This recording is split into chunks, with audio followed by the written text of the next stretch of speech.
I definitely can be very optimistic at times, but I also can have a lot of moments of doubt. Eva Reign, hello. Hey. I'm so happy you could join me on an episode of Truth Be Told. We're gonna talk about your truth a little bit, and I'm really excited. Um, how's life been like since anything's possible? um, I don't even know. I mean, it's been kind of wild, honestly. Like chill at times, but mostly wild. Well, you may not remember because of just the flurry of activity, but I actually first met you on the Tony Awards red carpet where you were being hustled around with Billy Porter. We caught you right at the very end. But Oh, what was wow. that experience like? And you know just being in Billy's orbit the past few months. I definitely imagined it, but I didn't think it was actually going to happen. Yeah, the Tonys, that was like the best thing ever, honestly. I think that was probably like my favorite thing that I've done like this whole summer, maybe even in like my whole life. I mean, I watched the Tonys almost every summer with my sister back in Missouri. So to then be there on the carpet, front row with Billy Porter, I mean, you can't really ask for anything better. Yeah. My dreams come true. And you just mentioned Missouri. Take me back a little bit. What was young Eva like growing up in the world? Young Eva, hot-headed, very, very hot-headed. Yeah, I don't know. I mean, I've always talked a lot, but definitely then I was always getting in like arguments with people over different things. I had a lot of speech problems, so I went to like speech therapy for about a decade. Ever since I was like 3, yeah, it was something I was always struggling with.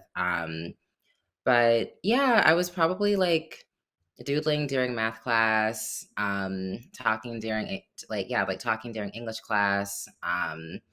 And yeah, I was sent to the principal's office a decent amount when I was really little. Okay, okay. Go Yeah, but then on. I settled down as I got older. Yeah. Yeah. Well, I mean, you talk about some of the speech issues that you were able to overcome, but what were some ways that were you when you were younger you were able to kind of take what at the time you might have thought was a setback and make that a part of your story in a way that you've kind of conquered it and you've overcome that. When I was 13, I want to say, I was still struggling with my stutter a bit. And I read this book by Stella Adler. And in like one of like the first passages, she talks about how she knew this actor who was one of the best actors who she ever met, and every day he would just practice like getting over his stutter. Um, and that definitely gave me a lot of hope. Um, and also just theater in general. It was like this weird thing where if I was ever called on in class to like read something out of like a book, I stuttered like constantly. But then when it came to reading lines, it's like suddenly that went away. Um, I don't know why that is. I guess it was just because I got to be someone else for a minute and I didn't have to like yeah, yeah, I think that might be part of it, sort of like living in this fantasy called acting, so That's beautiful, and I feel like theater and that space gave you that early on. Can you share a little bit more about that? it's given me a space to be free to imagine something beyond, I guess, like whatever I was going through at different parts in my life. There's this theater company that came to my school when I was about 10, and they had us go through these different workshops where we practice like singing and like movement work. And when we got to this improv game called I think it was called Bus Stop. That game Bus Stop is kind of when I really started acting. I just saw theater as a way to get out of Missouri. I love it, but I want it to be in a bigger city. I want it to be in New York. And Yeah, I don't know. I just saw theater as this gateway to something else because you get to like play dress up, you get to be around these like elaborate sets, you get to bring these stories to life. And yeah, theater just has all these elements that I've always loved. I love that. And thanks for sharing a little bit of that. I always try to, you know, get a little peek under the hood of where we've come up through in life, especially the hometown stories.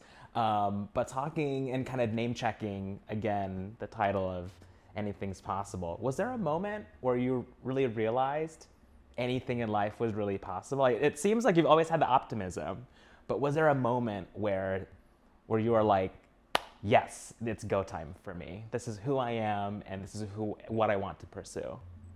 I definitely can be very optimistic at times, but I also can have a lot of moments of doubt. And there's always, I don't know, like I feel like at least a couple times a year, I have moments where I'm like, "Oh, wow. I never thought that this would happen. I never thought I would be here doing this thing." Yeah, I can't think of just one moment.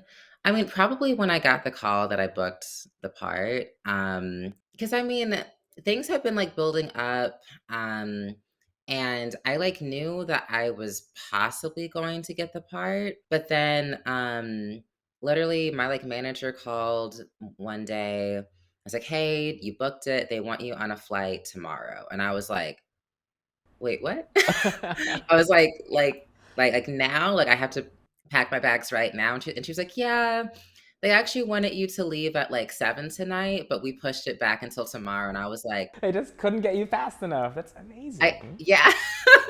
I love that. Well, listen, one of the well, really the core piece of this story that I just love. It's really just about a high schooler in love, and you are Mhm. just simply existing. And I just have to pose a question to you. You know, with all that's going on in the country and around the world and the climate we're in. From your perspective, what is it about the trans experience that we all should be talking about? I think we should be talking about the joy that comes out of being trans, because that's ultimately what this is, and I don't know why it's always turned into something else. There's such a obsession over the bodies of trans people and also the bodies of trans kids, which is very weird and strange, and I don't know why certain groups are so fixated on that when really, we should be thinking more about, okay, there's this group of kids who have found a piece of joy in this world that constantly is trying to take joy from us. I don't know why we want to take that piece from these kids. That just doesn't make any sense to me. So here we are, Eva Reign, the overcomer, the bright light, the optimist. I'm just going to be giving you superlatives right now, but I have to ask you as we come to the end here, with all that you can look back to in your life and look forward to a little bit as well, what would you say is your truth right now, today, Eva? Sprightly and happy. It's raining really hard here in Brooklyn, but I'm having a pretty good time. I'm about to go get my nails done. Gonna go to a concert with my friends tonight. Yeah, Eva's in a good place. I love it. And I love the simple joys as life should be all about. So go get your nails did and dance in the Yeah. rain. I appreciate you so much, and we'll talk to you soon.